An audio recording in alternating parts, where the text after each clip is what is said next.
Brigade Al-Qassam, sayap militer Hamas, dan Brigade Al-Quds, sayap militer Jihad Islam Palestina, kembali menggelar operasi gabungan. Dalam pertempuran tersebut, keduanya mampu menunjukkan kemampuan untuk melumpuhkan Israel, di mana kedua brigade itu menghancurkan drone pengintai dan helikopter Israel dalam 24 jam. Dikutip dari Al-Mayadin, adapun serangan tersebut berlangsung dalam operasi gabungan ketiga antara Brigade Al-Qassam dan Brigade Al-Quds. Keduanya mampu menembak jatuh pesawat pengintai Hermes 900 Israel dengan rudal anti pesawat. Adapun insiden tersebut terjadi di sebelah timur kota Gaza. Selain itu, Al-Qassam juga menembakkan rudal permukaan ke udara ke sebuah helikopter. Aksi itu terjadi di sebelah timur Khan Yunis. Sayap militer Hamas itu juga mengambil kendali atas pesawat tak berawak Israel saat melakukan misi di selatan lingkungan Zaitun di kota Gaza. Mereka juga menyerang markas Israel dan tempat berkumpulnya tentara di sebelah timur Jabal al-Rais dengan mortir. Sementara itu, Brigade Al-Quds juga terus menghadapi pasukan Israel menggunakan senapan mesin untuk menghancurkan kendaraan canggih Zionis di jalur Gaza Utara. Al-Quds juga menembak dua tentara Israel di utara kamp pengungsi Burej hingga membunuh tentara Zionis tersebut. Kemudian, sayap militer Jihad Islam Palestina itu juga menghancurkan tank Merkava Israel dengan alat peledak tinggi jenis Taqib.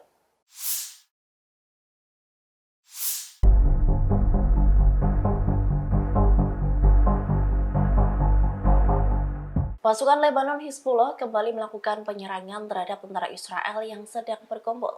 Adapun insiden itu terjadi di sekitar lokasi militer Al-Malikiyah. Tak main-main, Hizbullah melancarkan serangan tersebut menggunakan roket Burkan. Dikutip dari Al-Mayadin, roket Burkan terkenal sangat mematikan dan merusak. Adapun serangan itu dilancarkan oleh Hizbullah pada Rabu 3 Januari 2024 pada pukul 15.40 waktu setempat. Selain di Al-Malikiyah, roket Burkan juga diarahkan ke lokasi militer Bayat Blida. Di lokasi tersebut, Hizbullah juga menyerang tentara Israel yang sedang berkumpul. Kemudian kelompok Lebanon itu juga menyerang tempat berkumpul Israel di sekitar Barak Dovev dengan rentetan roket.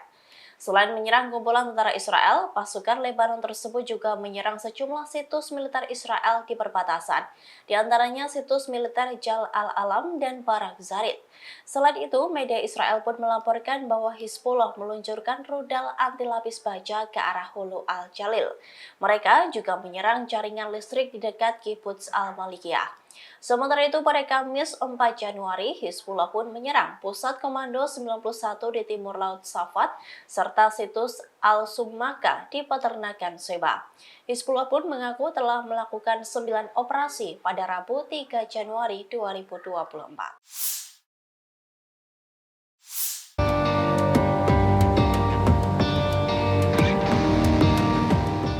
Perang Hamas dan Israel hingga kini masih terus berlangsung sejak 7 Oktober 2023. Amerika Serikat sebagai pendukung terbesar Israel secara terang-terangan menyebut bahwa Zionis tak akan mampu melenyapkan Hamas. Dikutip dari Al-Mayadin, hal itu diungkapkan oleh juru bicara Keamanan Nasional Gedung Putih John Kirby pada Rabu 3 Januari 2024. Kirby menuturkan bahwa Hamas mempertahankan postur kekuatan yang signifikan di Gaza meski hampir 3 bulan perang berlangsung. Ia pun menyebut bahwa tujuan yang dapat dicapai bagi Israel adalah menghilangkan ancaman militer yang ditimbulkan oleh Hamas. Namun Kirby mengindikasikan bahwa menghilangkan sepenuhnya kelompok tersebut tidak dapat dicapai. Bahkan sebelumnya media Israel mengatakan bahwa tanpa dukungan Amerika Serikat, Israel hanya akan berperang menggunakan tongkat dan batu. Diketahui bahwa Amerika Serikat menjadi negara yang memberikan dukungan terbesar untuk Israel sejak awal perang. Washington telah mengirimkan banyak senjata dan kapal perang ke Timur Tengah untuk mendukung Zionis.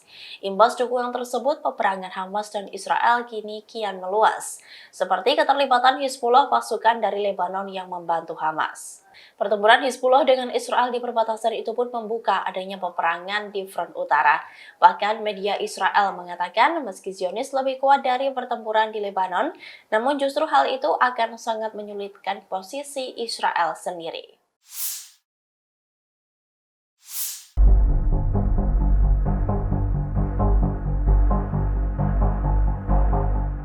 Pemboman yang terjadi di Kerman, Iran telah menewaskan 103 orang. Atas insiden tersebut, pejabat Iran pun menuding bahwa Israel yang mendalangi pemboman tersebut.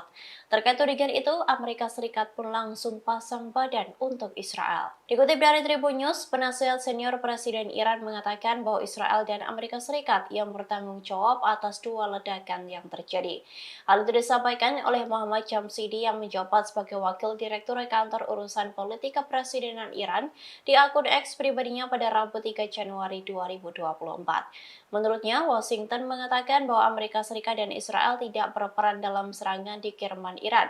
Namun, Jamshidi menegaskan bahwa agar tak terkecoh dengan hal pernyataan itu. Ia menyebut tanggung jawab atas kejahatan tersebut terletak pada kedua rezim itu. Namun, tudingan Jamshidi itu pun dibantah oleh Amerika Serikat. Menurut juru bicara keamanan nasional Amerika Serikat John Kirby, Amerika Serikat tidak memiliki bukti bahwa Israel berada di balik ledakan di Kerman. Sementara itu, juru bicara Departemen Luar Negeri Amerika Serikat Matthew Miller juga menegaskan bahwa Amerika Serikat sama sekali tidak terlibat dalam dua pemboman tersebut. Ia bahkan mengatakan bahwa pernyataan yang bertentangan itu sebagai hal konyol. Diketahui sebelumnya telah terjadi ledakan di sebuah acara yang digelar untuk mengenang Soleimani, Jenderal Tinggi Iran. Insiden itu pun menyebabkan sedikitnya 103 orang tewas.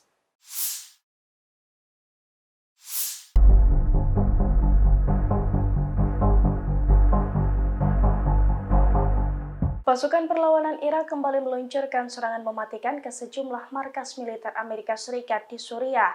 Dalam kurun waktu 24 jam, perlawanan Irak memusnahkan setidaknya 4 pangkalan militer Amerika Serikat. Akibat rentetan serangan tersebut, Amerika Serikat disebut-sebut mengalami kerugian cukup besar. Dilansir dari Al-Mayadin, perlawanan Islam Irak telah mengkonfirmasi bahwa pasukannya bertanggung jawab atas serangan tersebut. Pasalnya, serangan itu diluncurkan pada Selasa 2 Januari 2024.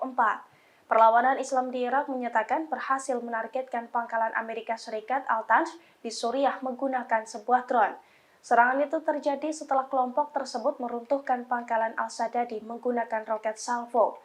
Di hari yang sama, pasukan perlawanan Irak juga mengaku meluncurkan pesawat berawak untuk menyerang pangkalan Al-Malikiyah. Selain itu, pada Selasa lalu, perlawanan Irak juga 2 kali menargetkan pangkalan Ramlan di Suriah. Rentetan serangan itu pun diklaim sebagai komitmen mereka untuk terus menargetkan benteng pasukan Amerika Serikat.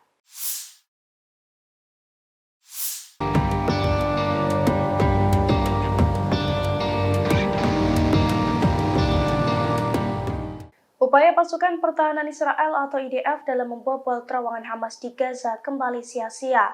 Setelah susah payah membobol terowongan, IDF tetap gagal menemukan pos komando Hamas dan juga sandera Israel. Bahkan IDF harus keluar terowongan tersebut tanpa membawa apapun. Dilansir dari USA Today pada Kamis 4 Januari 2024, IDF mengklaim pasukannya telah menghancurkan terowongan sepanjang 270 meter di bawah rumah sakit Sifa pada November silam. Dalam penggerebekan tersebut, IDF mengaku berupaya menargetkan pos komando Hamas. Sayangnya, meski menemukan terowongan dan bunker Hamas, IDF tetap gagal menemukan pos komando tersebut. Hal itu terlihat dalam video yang dirilis melalui YouTube IDF pada 23 Desember 2023 silam. Sementara di video lainnya, IDF menunjukkan pasukannya meledakkan gedung-gedung di area rumah sakit tersebut. Meski demikian, IDF mengklaim bahwa ledakan itu tidak merusak rumah sakit Sifa di Gaza. Laksamana Muda Daniel Hagari, juru bicara utama IDF pun menekankan bahwa tentaranya menggunakan taktik baru untuk membongkar jaringan terowongan Hamas di kota selatan Khan Yunis, kota terbesar kedua di Gaza.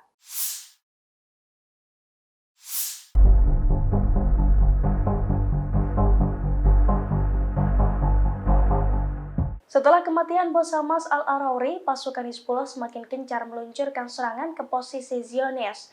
Bahkan Hizbullah juga meratakan sejumlah situs militer Israel di perbatasan, termasuk situs militer Jal al-Alam, Barak Zaid hingga pos komando Zionis. Dilansir dari Al-Mayadin, hal itu diungkapkan pasukan Hizbullah pada Rabu 3 Januari 2024. Kelompok perlawanan Islam di Lebanon tersebut mengklaim bahwa pasukannya menargetkan sejumlah situs militer Israel di wilayah perbatasan Palestina-Lebanon yang diduduki, yang mana serangan itu diluncurkan secara membabi buta seusai Israel diduga membunuh bos Hamas. Selain menggempur situs militer Jal al-Alam dan Barak Zaid, Hizbullah juga mengaku membom pangkalan Al-Malikiyah. Serangan itu bahkan diluncurkan saat markas Malikiyah digunakan tentara Zionis untuk berkumpul. Hizbullah pun menyerang lokasi tersebut dengan menggunakan roket Burkam yang terkenal sangat merusak. Di sisi lain, media Israel juga melaporkan bahwa Hizbullah meluncurkan rudal anti-lapis baja ke arah hulu Al-Jalil. Pasalnya, serangan itu pun mengenai jaringan listrik yang ada di dekat kibbutz Al-Malikiyah. Dilaporkan peringkat dukungan terhadap Perdana Menteri Israel Benjamin Netanyahu menurun sepanjang tahun 2023. Adapun ambiarnya dukungan tersebut terjadi sebelum serangan Hamas mencuat pada Sabtu 7 Oktober 2023. Namun setelah serangan mendadak, Benjamin Netanyahu turut kehilangan hampir setengah dari sisa dukungannya. Yakni pada awal Oktober, beberapa hari sebelum serangan Hamas, tingkat dukungan terhadap Netanyahu turun menjadi 28%. Dilaporkan mayoritas warga Israel menginginkan Benjamin Netanyahu lengser seusai konflik Palestina-Israel selesai. Berdasarkan jejak pendapat baru di media Israel menemukan hanya terdapat 15% warga Israel yang terus mendukung politisi tersebut. Meski demikian, kurangnya dukungan terhadap Netanyahu itu tak tercermin dalam kurangnya dukungan terhadap taktiknya. Berdasarkan jajak pendapat dari lembaga yang sama pada Desember, yakni sekira 56% warga Israel menyebut kelanjutan kampanye militer merupakan cara terbaik. Pasalnya kelanjutan serangan tersebut demi menjamin kembalinya tahanan yang disandera oleh Hamas. Sementara itu, sekira 24% justru menyatakan pertukaran tahanan lebih diminati. Media berita Israel sempat melaporkan bahwa tingkat dukungan terhadap Netanyahu turun menjadi 38%. Bahkan pihaknya memperkirakan apabila pemilu diadakan pada saat itu, Partai Likud yang mendukung Netanyahu akan kehilangan antara 4 hingga 7 kursi dari 120 kursi di Knesset. Berdasarkan jajak pendapat yang dilakukan pada Desember 2023, yakni menunjukkan sebanyak 69% warga Israel menginginkan pemilu dilaksanakan segera setelah perang usai. Lalu jejak pendapat yang lebih baru menunjukkan bahwa lawan politik utama Netanyahu dan anggota kabinet perangnya saat ini Benny Gantz turut mempersilahkan untuk menggantikannya. Belakangan ini dikabarkan bahwa Menteri Pertahanan Yoav Gallant menolak menemani Netanyahu ke konferensi pers tanpa memberikan alasan. Sementara itu, Netanyahu juga membatalkan pertemuan serupa pada awal pekan itu. Atas hal tersebut, beberapa media berspekulasi bahwa hal dukungan terhadap Netanyahu yang menurun kemungkinan menjadi faktor penyebabnya. Sebagai informasi, Netanyahu berjanji akan menghancurkan Hamas setelah organisasi Palestina tersebut melakukan serangan mendadak pada 7 Oktober lalu. Yakni Israel akan menyerang lantaran serangan Hamas kala itu menyebabkan 1.200 orang Israel tewas dan sekira 240 orang disandera. Sementara itu, serangan Israel yang tak kunjung usai hingga kini telah menewaskan 22.185 warga Palestina. Sebagian mereka yang terbunuh merupakan perempuan dan anak-anak. Lantas, tindakan tersebut mendapat kecaman dari organisasi hak asasi manusia. Pasalnya, organisasi tersebut menyebut Israel melakukan kejahatan perang, termasuk pembersihan etnis dan upaya genosida. Download Tribun X sekarang, menghadirkan lokal menjadi Indonesia.